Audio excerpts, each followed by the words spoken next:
Break के बाद डालते हैं दूसरी खबर पे खास नजर।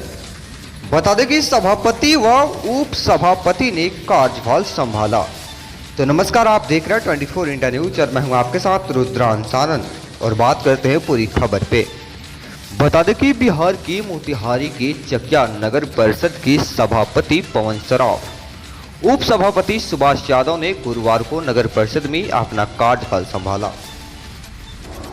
बता दें कि इस मौके पर नगर परिषद के कार्यपालक पदाधिकारी किशोर कुणाल ने सभापति को पुष्प गुच्छ देकर स्वागत किया। वहीं सभापति पवन सराफ ने उप सभापति एवं आए हुए अतिथि विधायक Shyam Babu Yadav, SDO Shambhusharan Pandey, IPS Sharat RS, BDO Abdul Qayum, CO Hemant Kumar Jha और थानाध्यक्ष धनंजय कुमार को पुष्प गुच्छ देकर सम्मानित किया।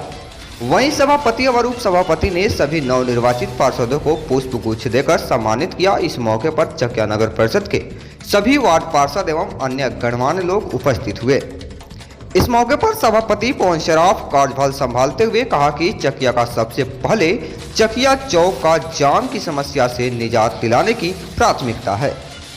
आइए जानते हैं बड़ी खास खबर 24 India news channel team Amitesh Kumar Ravi की खास रिपोर्ट में।